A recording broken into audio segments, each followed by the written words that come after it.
Welcome back to Madman Review. Are you a gun owner who also enjoys marijuana, either medically or recreationally, or are you a longtime marijuana user who's looking to get into shooting? Want to know the nuances of how cannabis use impacts your Second Amendment rights? Stick around, you're in for a treat. For us to understand why this is such a big issue, let's first talk about the history of marijuana use in the U.S. Its journey in the country is a story of medicine, prohibition, countercultures, and ultimately a shift towards legalization. Let's take a trip through the highs and lows of cannabis history in America. So long before it became a controversial substance, cannabis was used for its medicinal properties. Back in the 19th century, marijuana extracts were commonly sold in pharmacies and doctors' offices across the U.S. to treat ailments like stomach pain and muscle spasms. It wasn't until the early 20th century that attitudes started shifting, thanks largely to a blend of xenophobia and political agenda. Let's now shift gears to recreational marijuana use. The use of recreational marijuana in America is largely attributed to Mexican immigrants fleeing the turmoil of the Mexican Revolution in the early 1900s. However, with the Great Depression biting hard, societal tensions rose, scapegoating these immigrants and their customs, including marijuana use. By the 1930s, marijuana was tangled with racial and anti-immigrant sentiments. It resulted in its criminalization in several states. Reefer madness. In the 1930s, there was this propaganda film called Reefer Madness, which portrayed marijuana as a dangerous drug that led to insanity, criminality, and death. This marked the beginning of its demonization, a few solidified by the Marijuana Tax Act of 1937, which effectively banned its use nationwide. The mid-20th century wasn't kind to cannabis, as it became one of the targets of the war on drugs initiated by President Nixon in the 1970s. Marijuana was classified as a Schedule I drug. It was deemed to have a high potential for abuse and no accepted medical benefits. Fast forward to the 1960s and 70s, there was this big countercultural rebellion that embraced marijuana use, challenging the status quo and the government's stringent policies. This era laid the groundwork for changing perceptions toward marijuana, even as the federal government continued to enforce harsh penalties for its use. Over 2 decades later, California became the first state to legalize marijuana for medicinal use in 1996 with the passage of Prohibition 215. This opened the floodgates for other states to follow suit, and by the mid-2010s, several states had legalized marijuana not just for medicinal use, but also for recreational use. Despite this, marijuana remains illegal under federal law, creating a complex and often confusing legal landscape.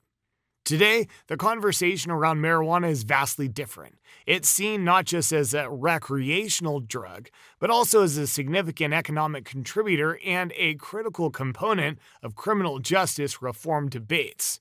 But is it really helpful? To most of our friends out here who have never used marijuana before, let's talk about this in detail.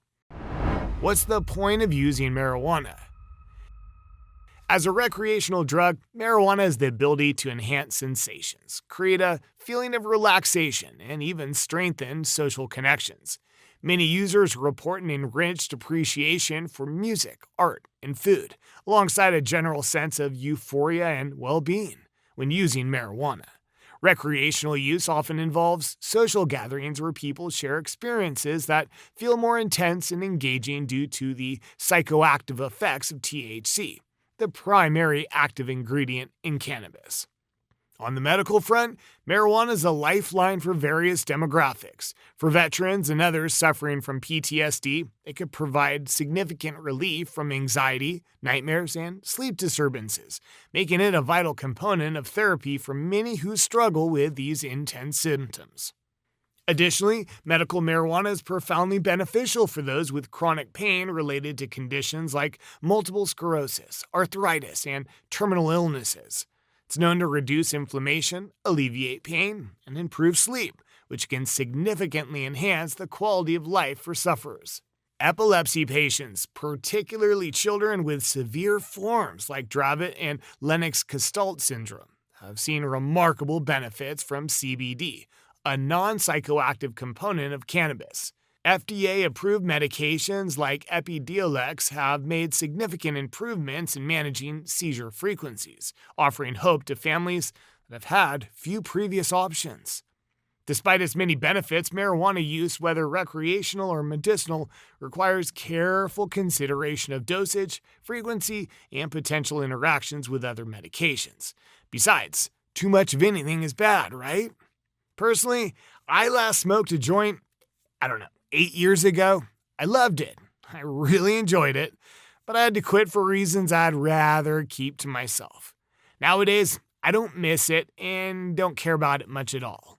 Now, I'm not saying you should quit. Everyone's got their own problems, to each his own, right? But if you're wondering why the feds still want to keep weed illegal, what's so bad about marijuana? So, imagine your brain as a bustling dance floor with different regions grooving to their own beats. Among these dancers, the cerebellum and basal ganglia play a crucial role in coordinating our movements. Whether you're tying shoelaces or executing a flawless pirouette, those brain areas are the choreographers. Enter THC. When you consume cannabis, THC waltzes into the scene. It's like a mischievous guest who disrupts the dance routine. How? By binding to specific receptors, CB1 receptors, in the cerebellum and basal ganglia. These receptors are like backstage passes, granting THC access to the inner workings of our motor control system. What effects does weed unleash? One is diminished coordination. THC throws off the choreography. Suddenly, your fine motor skills resemble a toddler's attempt to draw in a straight line. Buttoning a shirt becomes an Olympic event, and your fork-to-mouth precision wavers. Another is slower reaction times. Picture a slow-motion movie scene. That's you after a cannabis-infused tango with THC. Your brain takes its sweet time processing information. Imagine trying to catch a falling glass. By the time your brain signals your hand, it's already shattered. THC can also affect your balance and hand-eye coordination. If you never tried walking on a tightrope while juggling, THC makes you feel that way. Your balance teeters and catching a ball becomes a challenge of cosmic proportions. Hand-eye coordination, more like hand-eye miscommunication. Using guns while under the influence of cannabis is a big no-no because THC messes with your motor skills and brain functions. Imagine trying to hit a bullseye in darts after a few shots of tequila. It's not going to end well, is it? Studies have shown that cannabis use impairs critical abilities needed for safe firearm handling, like tracking targets, reacting quickly to unexpected events, and judging distances accurately. It's like trying to play a video game with laggy controls. Again, it's not going to end well. And chronic cannabis use can lead to long-term damage to your motor skills, making the risk even worse. Now, personally, I don't know anyone who shoots his or her firearm after just toking up. But the feds, they don't care. All they care about is your answer, that marijuana question on Form 4473, which we'll talk about in a bit. Legal landscape for gun owners using marijuana. Let's talk about the GCA real quick. In a nutshell, it's a federal law with the goal of regulating the firearms industry and us, firearms owners, as well. It was initiated after prominent figures like President John F. Kennedy and Martin Luther King Jr. were assassinated. It primarily focuses on controlling interstate commerce in firearms and was used to create more federal regulations that required firearm dealers, manufacturers, and importers to be licensed and prohibited the transfer of firearms to certain prohibited persons, such as felons, the mentally incapacitated, and drug users. This law was a huge step in the federal government's efforts to control gun sales and ownership across state lines. Because drug users are prohibited to own guns, let's take a quick look at marijuana's classification. At the federal level, it remains classified as a Schedule I substance under the Controlled Substance Act, which means It's considered to have a high potential for abuse and no accepted medical use. This outdated federal stance places it alongside drugs like heroin and LSD, making any use or possession illegal. Contrarily, many states have moved towards decriminalization or legalization of marijuana for medical or recreational uses. This discrepancy creates a legal gray area where actions legal under state laws are still prosecutable under federal law. Now, whenever someone buys a gun from an FFL, they have to fill out Form 4473, which requires the buyer to answer whether they are an unlawful user of or addicted to marijuana or any other controlled substance.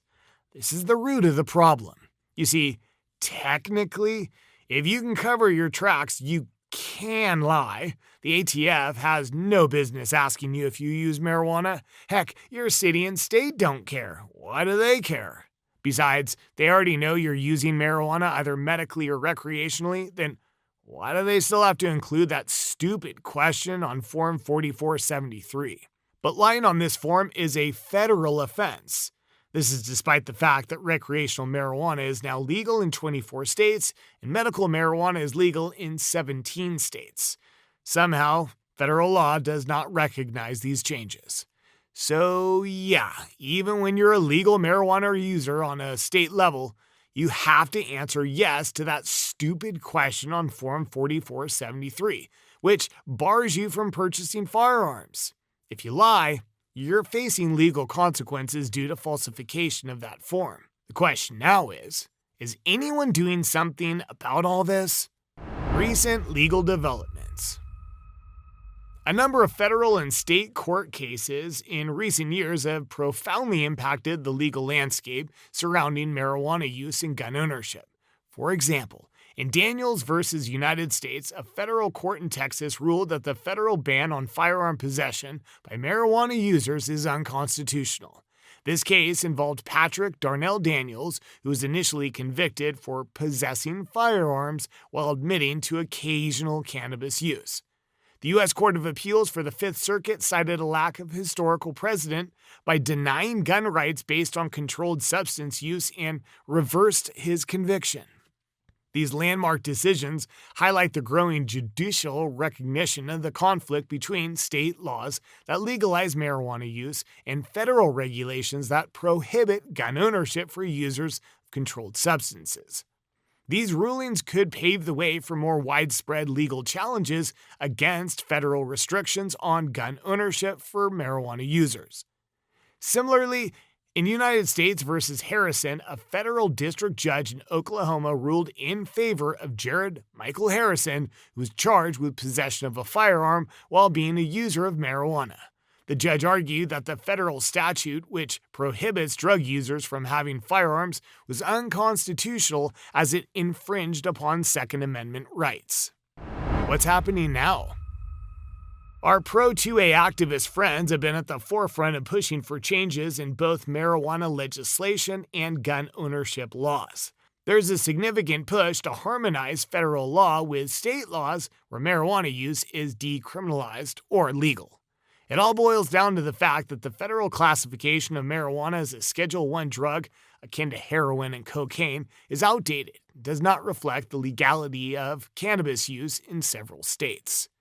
Granted, with Brandon's pro-marijuana HHS suggested to move marijuana from Schedule I to Schedule III in August of last year, and just last month the DEA agreed.